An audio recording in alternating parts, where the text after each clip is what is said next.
விவசாய நிலங்கள், எண்ணெய் வளங்கள், தங்க சுரங்கங்கள் என இயற்கை வளங்கள் நிறைந்த ஆப்பிரிக்க நாடான சூடானில் இத்தனை வளங்கள் இருந்தும் உள்நாட்டுப் போரால் இன அழிப்பு, பசி, பட்டினி, வன்முறை என்று நிகழும் அவலங்கள் உலகின் மிக மோசமான மனிதாபிமான நெருக்கடி கொண்ட நாடாக மாறியுள்ளது.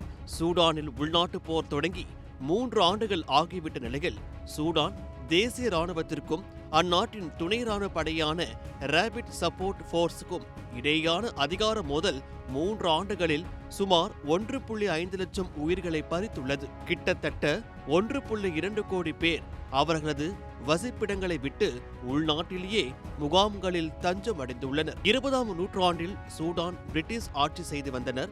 பின்னர் 1956இல் சூடான் விடுதலை பெற்றது. சூடானின் விவசாயம், எண்ணெய், தங்கம் என இத்தனை வளமும் இருந்தும் உலகின் மிகவும் ஏழ்மையான நாடுகளின் பட்டியலில் தான் இருக்கிறது. இதற்கு என்ன காரணம்?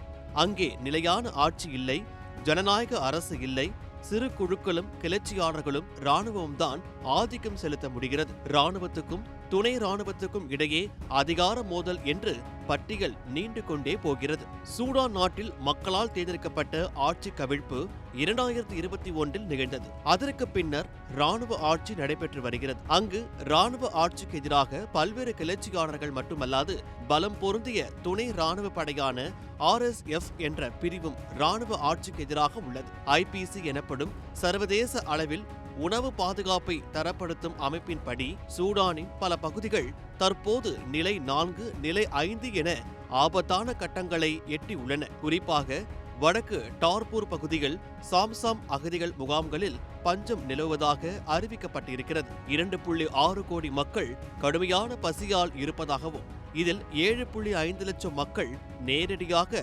பஞ்சத்தின் கோரப்படியில் சிக்கி இருப்பதாகவும் கூறுகின்றனர். போர் தொடங்கியதிலிருந்து இதுவரை பல்லாயிரக்கணக்கான மக்கள் உயிரிழந்துள்ளனர்.